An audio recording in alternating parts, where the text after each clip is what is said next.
Hello, everybody. Thanks for joining us again. This is Cloud 2020 Insights, and we're recording this at 10 o'clock at the end of April. So welcome, whatever time you're watching this. You know that we put this up on our YouTube channel, so you can pick it up anytime you like.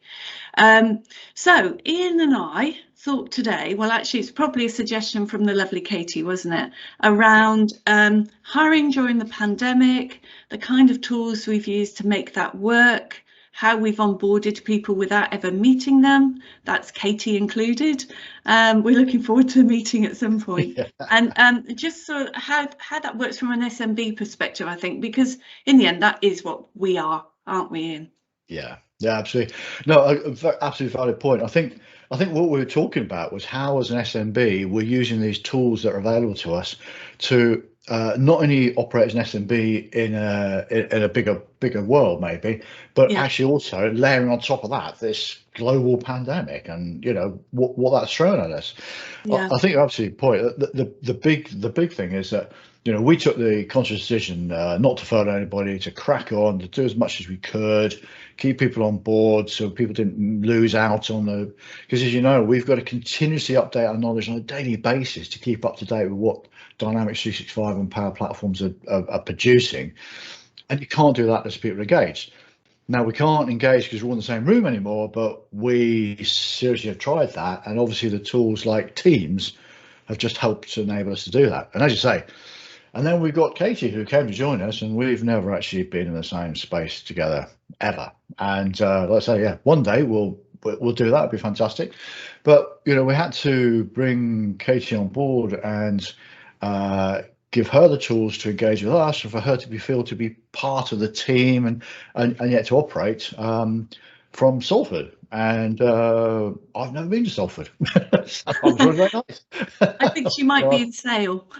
Sale. Well, yeah, not been to Sale either. No. Well, I have, because I used to live in Chaltenham-Hardy for 7 years, and I know Sale very well. I actually know the road that Katie lives in, which helps a little bit. But I think so. Some of the challenges we've had around that are they're practical and they're social as much as anything, because much of our work is very easily done remotely. Yeah. Calls, meetings, all of that stuff that we do via Teams, sharing documents, or recording information, all of that stuff we're doing via Outlook, we're doing via Dynamics 365. It's the things like onboarding somebody and getting a sense of where they are technically.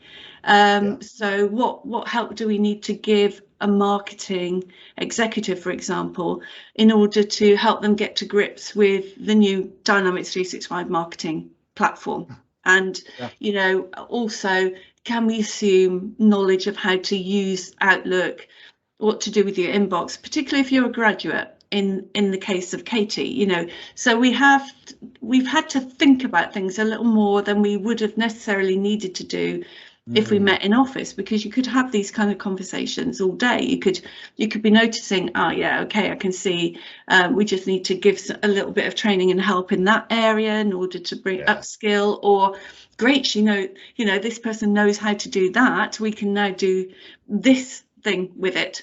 And I think that kind of social and interaction, we were noticing the other day that some members of the team, perhaps if they don't work a full day and a full week, you could end up dropping off on Thursday afternoon not having spoken to that person individually.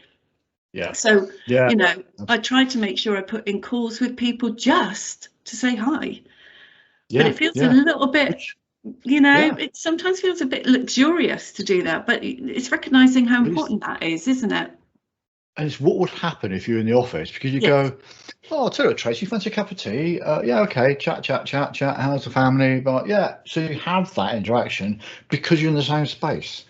I'll tell you what I think is really noticeable and important, or two things I want to pick up on really as a direct impact of COVID. One is when we were introduced to a new customer previously by a partner, or even we go direct for whatever reason.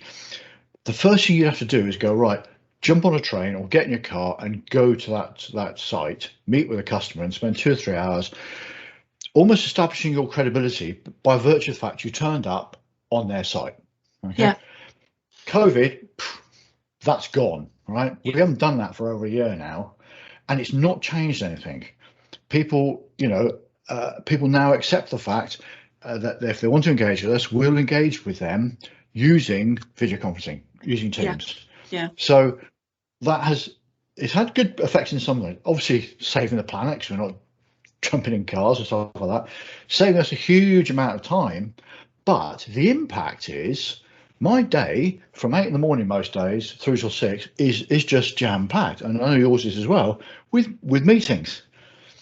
And we have both noticed, right? I know this is playing right to your heart. That can't continue. You cannot keep doing that. No. And you found some great ways of getting around that, Wendy, haven't you?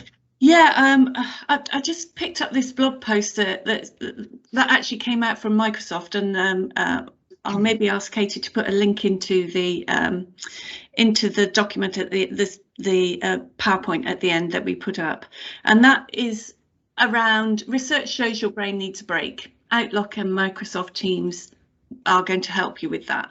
And that caught my eye because I find it very difficult to go from 9 o'clock meeting till 9:30, 9:30 to 10, another one, 10 to 10:30. And in the end, you're kind of almost putting your hand up and asking to go to the loo, which, is slightly embarrassing. And I want to be able to make, and for me, I want to make sure that other people aren't in that position either, because I don't know what their day's like. I don't know how many they've squeezed in. So one of the things you can do with Outlook now is shorten your meetings. So your meetings are automatically 55 minutes. And as we know, therapists and counsellors have been doing this for years, because they say, you've got a 50-minute hour because they need that 10 minutes to recalibrate and go from one call to the other. And in our roles, Ian, we're speaking about widely different subjects with very different people. Yeah. And to literally go from one to the other without any of that time in between to recalibrate, I think is very hard on us. So I'm planning to use that. Definitely. Yeah. I agree entirely, and also in using bookings, which is a great new tool, that you can have the option there. You can set the time before, the time after, when there must be a gap. You cannot butt up against them, and that's really cool. That booking actually is well worth people looking into, because you can drop that as a link into your email footer and stuff like that to allow people to book into you. But make sure you put that gap in. Now, the other cunning trick, I think, and I can't remember who I was talking to about this now, is if you've got a meeting booked from 10 to 11, make it 10:15 to 11. This is psychology, right? As opposed to 10 o'clock to 10:45, because people assume they get to 10:45 and then they can roll through to 11. Yeah. But in their head, if it's set to finish at 11 o'clock, the assumption is you've got another call at 11, so that's fine. They've had the maximum they can get out of you, but start it later. Yeah. So that's the way to put the padding in at the beginning of the time. So 5 past for half an hour, or 25 to for half an hour, or quarter past for an hour, that type of thing. Put the gap in the beginning. Yeah. So, and if they are butted up, but people will think they're getting the value for money because they've got you right to that point of the hour or whatever it is. So just a thought. I think that's a really useful thought. I mean, and an area that that's part of this blog post, and I haven't actually looked further into this, is something called Microsoft Viva, which is essentially a kind of well-being app, and it's giving opportunity. I'm reading this now, so I'll just let you all know why I'm looking up in the other corner.